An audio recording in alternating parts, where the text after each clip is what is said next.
My name is Mary, and I'm 28 years old. The soft chime of wedding bells echoed through the chapel, mingling with the laughter of guests and the faint hum of violin strings.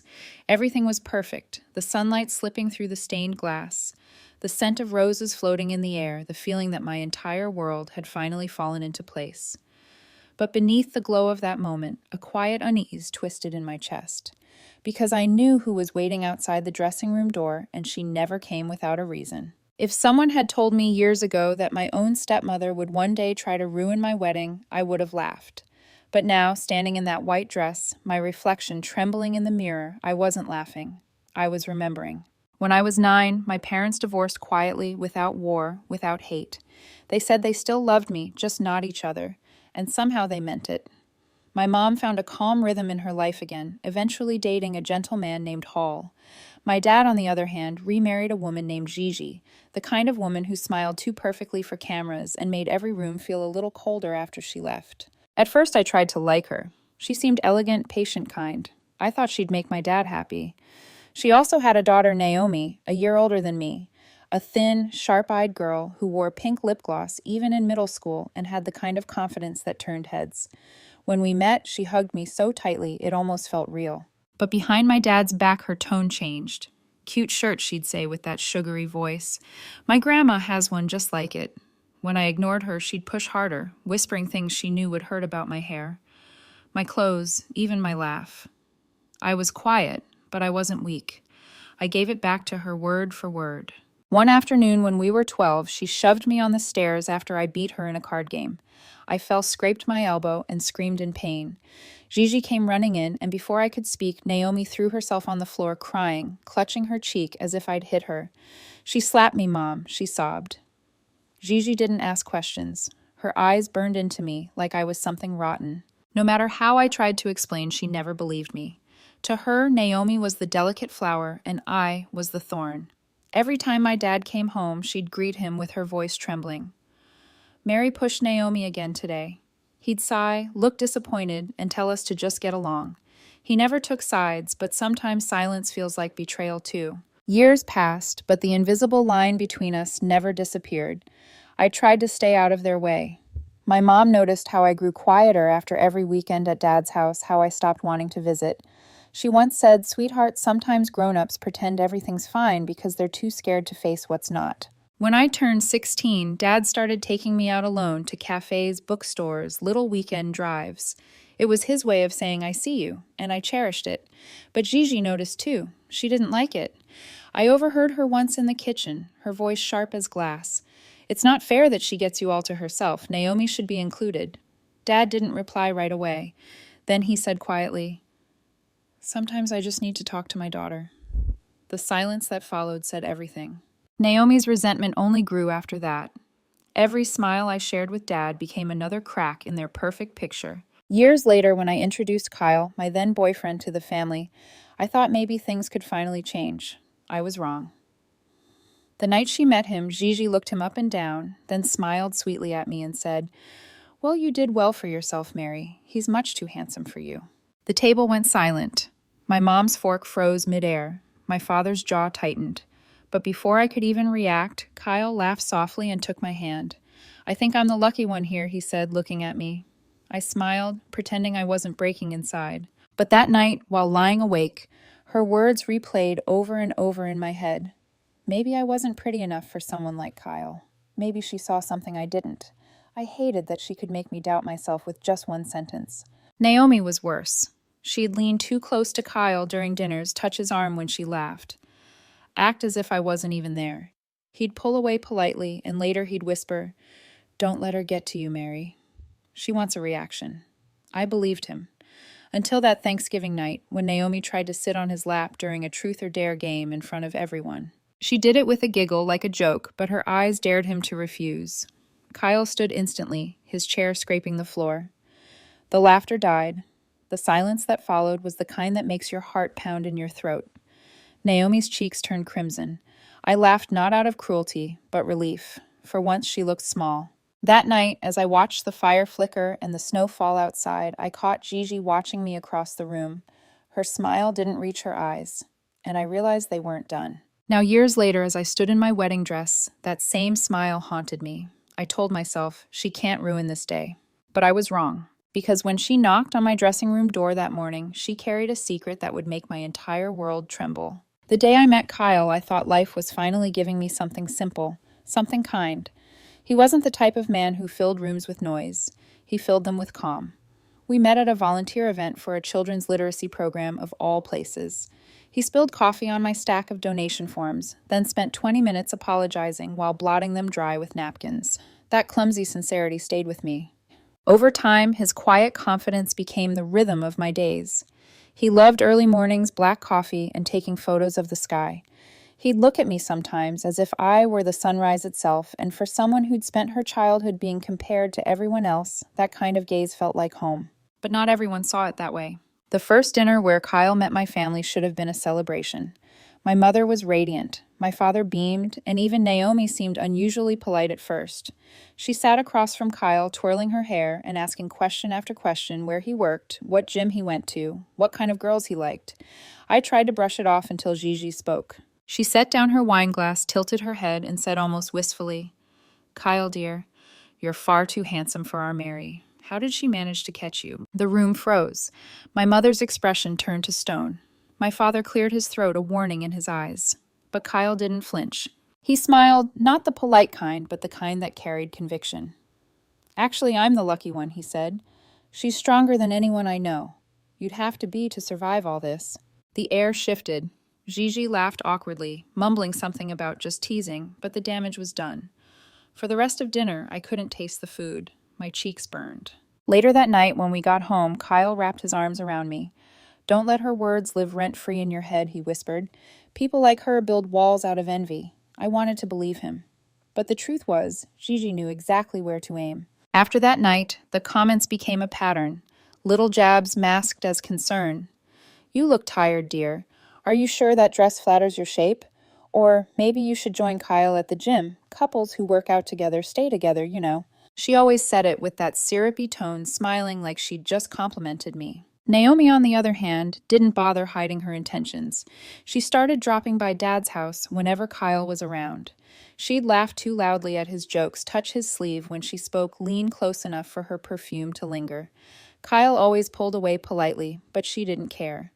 I saw the spark of challenge in her eyes, the same one she used to have as a kid when she'd steal my things just to see me react. At first, I told myself I was imagining it, but Kyle saw it too. One night after dinner, he said quietly, "I think Naomi's trying to get under your skin. Don't let her win." Still, something in me began to ache, not from jealousy, but from disbelief. Was I really going to have to compete with my stepsister on my own wedding path? Thanksgiving came, and the tension finally cracked open. The house was full laughter music, the smell of roasted turkey. For a moment, I thought maybe, just maybe, the past was behind us. Then someone suggested a game of truth or dare. Naomi was sitting across from Kyle, her eyes glimmering. When her turn came, my cousin dared her.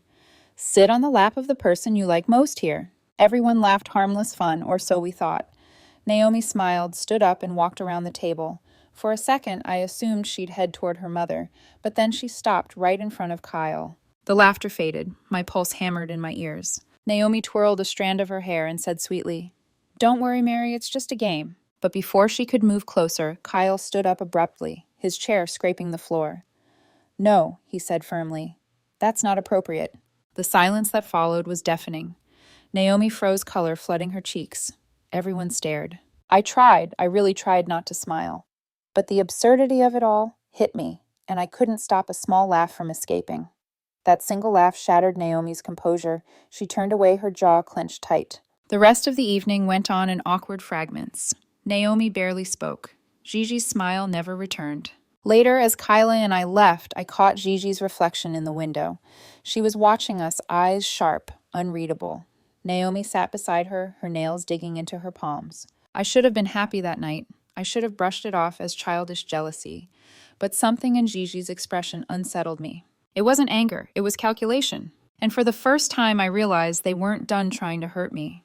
They were just getting started. The morning of my wedding began like something out of a dream. The sky was clear, the air cool and bright, the kind of morning that makes you believe in second chances. My mother fussed over my veil, while my bridesmaids laughed and passed around mimosas. Every detail, the music, the flowers, even the scent of fresh lavender in the room, felt like perfection. And yet there was a whisper of unease beneath it all. Maybe it was the way my hands trembled when I picked up my bouquet, or maybe it was the faint echo of a voice from the hallway hers. When Gigi appeared in the doorway, everything went still. She stood there dressed in silver satin, a color that looked too proud, too deliberate for a stepmother's role. Her lipstick was flawless, her eyes cold but glistening as if she'd just cried. She clutched her purse tightly, knuckles pale. "Mary," she said softly, "I need to speak to you, alone." My mother straightened immediately, her instincts flaring. "Not now, Gigi. She's about to walk down the aisle." "It's important," Gigi pressed, her voice trembling with an edge of urgency. "You'll regret it if you don't hear me out." I could feel my heartbeat in my ears. My bridesmaids exchanged nervous glances. For a moment, I wanted to ignore her, to protect this perfect bubble of joy. But curiosity has a way of cracking through resolve. "Give us a minute," I said, finally forcing a smile at my mom. My mother's lips tightened. 1 minute, she warned and led everyone out. The door clicked shut. Silence. Gigi exhaled shakily and reached into her purse.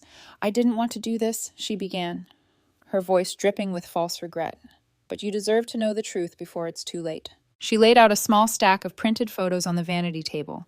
Each one showed Kyle sitting across from a woman at a restaurant, leaning in, slightly smiling. "I saw them together last week," she said, sliding the pictures toward me. "I was having dinner there. Imagine my shock, your fiancé, cozy with another woman days before your wedding." I stared at the photos. The woman in them looked vaguely familiar, soft curls, polite smile. Something about her posture felt familial. Gigi stepped closer. "You're a smart girl, Mary. Don't let him humiliate you. It's not too late to walk away." For a few long seconds, I said nothing.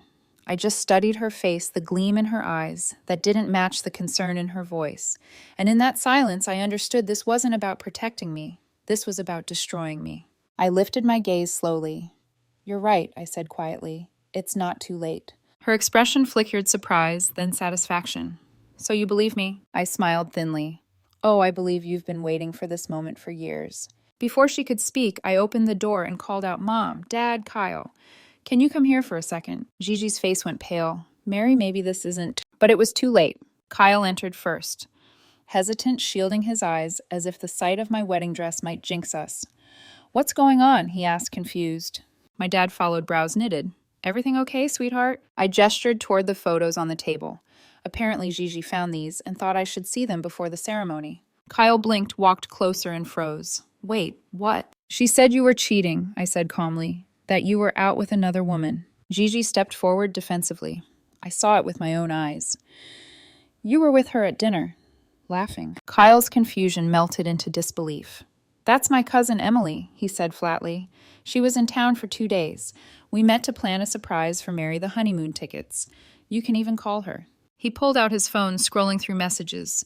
"Here, Emily's text confirming the dinner. You can read it." Gigi's lips parted, but no sound came. My dad's face hardened. "You did this. You brought fake accusations into her dressing room on her wedding day." She stammered. "I thought I only wanted to..." To what I interrupted, voice shaking but sharp. "To make me doubt him, to see me humiliated." For a moment, all I could hear was my own breathing. Then I added softly, "You didn't just try to ruin my wedding, Gigi. You tried to ruin my peace." Her mask cracked.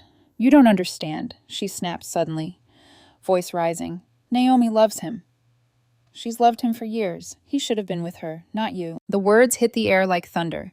My dad's eyes widened in disbelief. My mom gasped from the doorway. "Excuse me," my father said, his tone turning steel. "You're saying you did all this because your daughter wanted Mary's fiancé?" Gigi's composure collapsed. "She's better for him. More beautiful, more..." "Enough," my father roared. "You will not speak about my daughter that way." The room vibrated with silence. Gigi's face twisted, trembling with a mix of rage and humiliation. I looked at her, this woman who had spent years quietly chipping away at my confidence, who had finally revealed what she'd been hiding all along. And for the first time, I didn't feel hurt. I felt pity. Because in trying to destroy my happiness, she had only exposed the emptiness of her own. From the hallway, footsteps echoed, hurried, sharp. "Naomi." Her voice came before her face. "Mom, what's going on?" I turned to the door, my stomach tightening. The real storm was about to begin. Naomi burst into the room like a gust of wind, her heels clicking against the marble floor. Her hair was still pinned for the ceremony curls, stiff and perfect, but her face, flushed eyes blazing, looked anything but composed. "Why is everyone shouting?" She demanded, scanning the room until her gaze landed on the scattered photos. Her expression shifted confusion, then fear. "What's going on?" My father spoke first, his voice tight. "Your mother brought these photos to Mary," he said, pointing to the table. She tried to convince her Kyle was cheating with his own cousin. Naomi's lips parted. For a second, guilt flashed across her face before she masked it with anger. "You're lying," she snapped. "You're just trying to make us look bad." "No," I said quietly. "Your mother already did that herself." The silence was heavy, so thick that even the soft hum of the air conditioner felt loud. My mom stood near the door, her arms folded, ready to step in if things got ugly. Kyle stayed beside me, his hand steady on my shoulder, though his jaw was clenched tight enough to crack. Naomi turned to him, desperation flickering in her eyes. "Kyle, tell them. You know I didn't mean for this to happen. He frowned. "Didn't mean for what to happen, Naomi?" Her voice trembled. "I just thought, if she wasn't around, maybe you'd finally see me. We get along so well, don't we? You've always said I was fun to talk to." "Stop!" His tone cut through her words like a blade. "Whatever you think this is, it's not. It never was." Her face twisted, hurt, flashing into fury. "You're only with her because she has a good job, because she plays the perfect daughter." She pointed at me, her hand shaking. "You don't love her. You pity her." Something in me snapped. "For years," I said, slowly stepping closer, "you've called me names, mocked how I look, tried to make me small, and I let you because I thought you were just insecure. But this," I gestured at the photos, "this isn't insecurity. This is cruelty." Naomi's eyes glistened. "You took everything from me," she spat. "Dad's attention, Kyle's love, even the respect people gave Mom." "Respect," my father said sharply, his patience gone. "You think lying, manipulating, and humiliating my daughter on her wedding day earns respect?" Naomi flinched at his tone. Her gaze darted toward her mother, who now stood rigid, her shoulders trembling. "Mom," she whispered. Gigi looked like a statue, frozen, but her eyes were wet. "I did it for you," she said finally, her voice cracking. "You wanted him, Naomi. You cried for him." "I didn't ask you to destroy her wedding," Naomi shouted back, voice shrill and shaking. "You made it worse. You always make everything worse." Their words collided like thunder. Gigi reached for her, but Naomi pulled away. My mother stepped in, then her voice firm but calm. "Enough. This isn't the time or place. You've already done enough damage." But Gigi's composure shattered. "You think you're so perfect, don't you?" "Mary," she hissed. "Your father never stopped comparing Naomi to you. Do you have any idea how that feels?" Dad's face went cold. "Don't twist this. I raised you both. I gave Naomi everything she ever wanted. The only thing I asked was decency, and you couldn't even give Mary that." Gigi turned toward him, desperate now. "She stole everything from me. You used to look at me the way Kyle looks at her. But then she grew up, and suddenly I was invisible. You made me hate her without even realizing it." Her confession hung in the air like smoke. For a long, terrible moment, no one spoke. The music outside had faded, replaced by the distant murmur of guests, wondering why the ceremony hadn't started. Finally, my father exhaled. "You need to leave Gigi." She blinked. "What?" "You and Naomi, both of you. You've turned this family into a battlefield, and it ends today." Naomi shook her head violently. "You can't kick us out. This is our family, too." "Not anymore," he said quietly. "You made your choice when you tried to destroy hers." Gigi's face crumpled. She looked at me, not with hate this time, but hollow regret. Then she grabbed Naomi's wrist. "Come on," she whispered. Naomi resisted, tears welling up. "He doesn't love you, Mary," she said, voice breaking. "He'll get tired of you, and you'll see. You'll see what it's like to lose everything." Kyle took a step forward. "Naomi, I told you before, and I'll say it again. I love Mary. You need to stop." Something in his tone silenced her completely. My father opened the door, motioning for them to leave. They hesitated, but when my mother's gaze met theirs, fierce, protective, unyielding, they finally turned and walked out. The door closed with a heavy click. For a long moment, no one moved. The air was thick with disbelief. I stood there in my wedding dress, surrounded by people who loved me, yet all I could feel was the echo of Gigi's voice. My father stepped closer, his hand trembling as he touched my arm. "I'm sorry," he whispered. "I should have seen this coming." I shook my head. "It's not your fault." But deep down, I wasn't sure if I believed that. My mom came over, fixing the edge of my veil, her eyes glassy but determined. "You're not letting them ruin this day," she said softly. "Not after everything." Kyle smiled weakly, brushing his thumb over my hand. Ready to get married.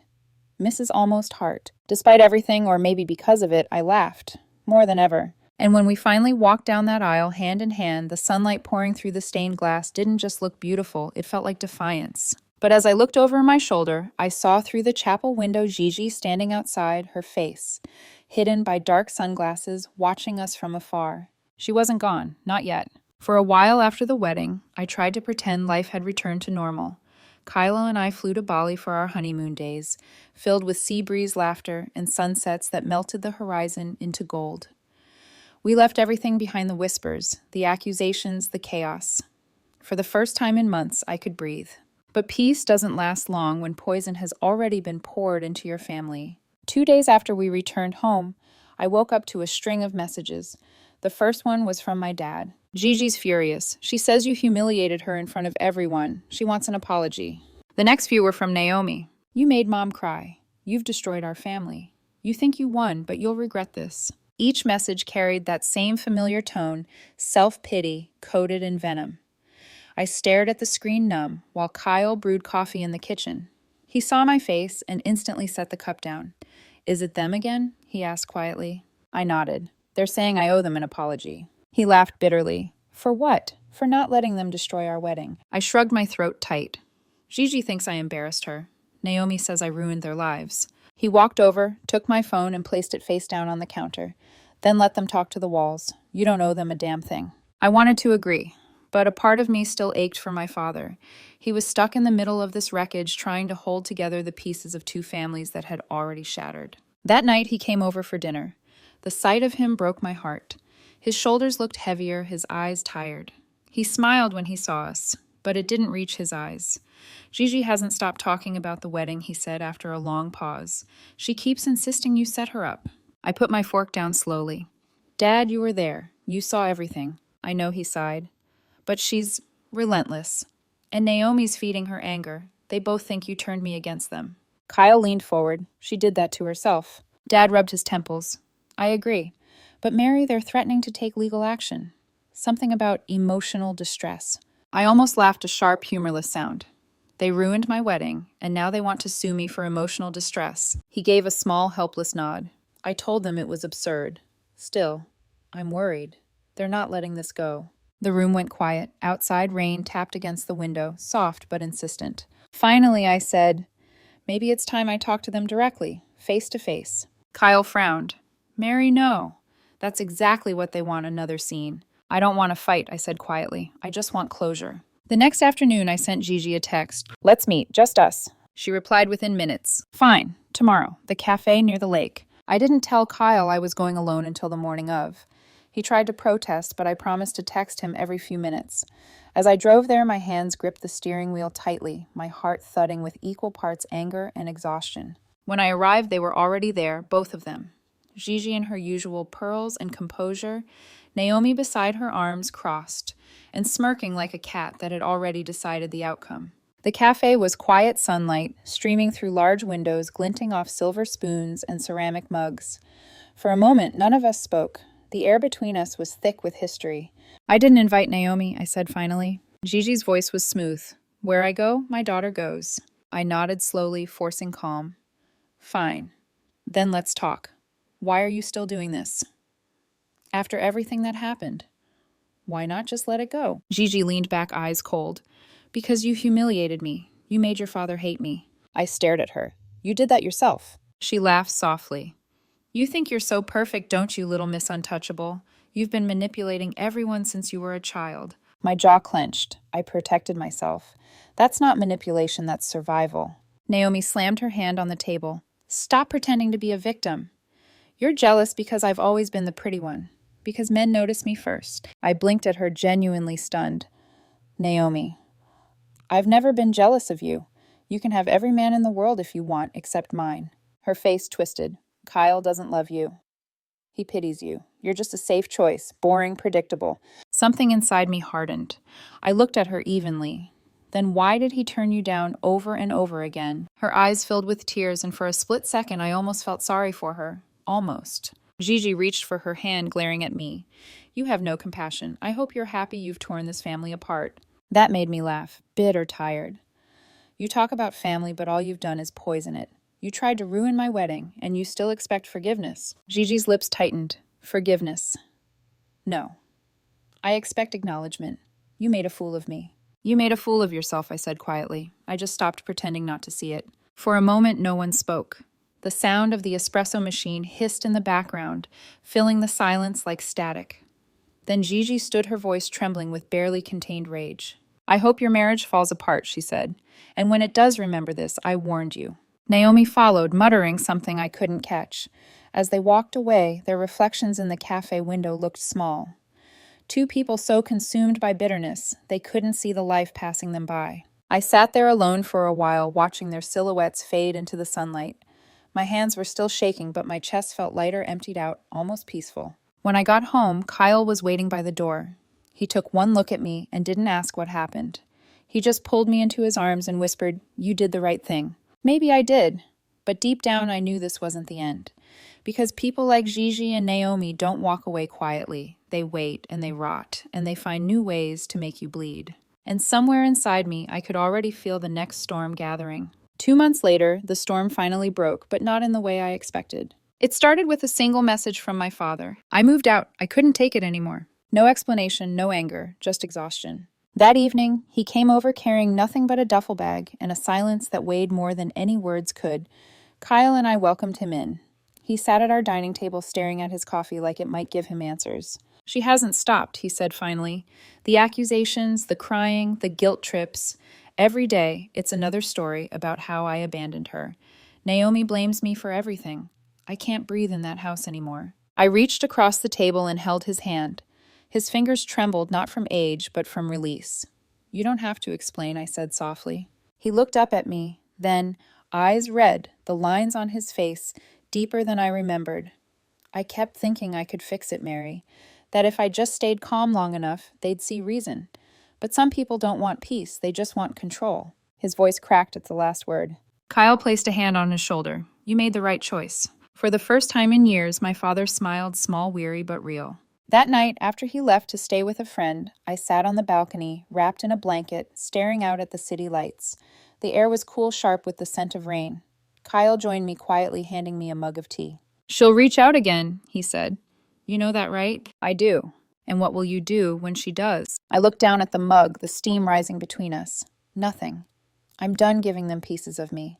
He nodded, slipping his arm around me. "Good, because you deserve peace more than anyone I know." Weeks later, Gigi did try to reach out, first through my dad, then through mutual relatives, and finally when I blocked every number through Kyle. She left a voice message on his phone, her tone dripping with sorrow and blame. "You think you've won, but you'll see what happens when family turns their back on blood. Naomi's heartbroken. You both ruined her life." Kyle deleted it without showing me. When he told me afterward, his expression was firm. "You don't need to hear her voice anymore." And he was right, I didn't. Because slowly, painfully, life began to heal around the holes they'd left. My father started therapy. He took up gardening again, tending to his small backyard like it was something sacred. Every week he sent me photos, the first sprout, the first bloom, the first tomato. He said it helped him watch something grow that doesn't talk back. My mother smiled more too. She said she hadn't seen me this light since I was a teenager. So one evening she suggested a trip, just the two of us. Somewhere warm, she said, somewhere quiet. We flew to a small island, blue water, slow mornings, nothing but the sound of waves. I hadn't realized how tense I'd been until that first night lying under the stars listening to my mom laugh about something trivial. For the first time in years, there was no bitterness behind her eyes. We spent days walking the shore, talking about everything and nothing. I told her how guilty I'd felt about Dad's divorce, how I'd wondered if exposing Gigi had gone too far. She squeezed my hand. "Sweetheart," she said gently, "truth doesn't destroy families, lies do.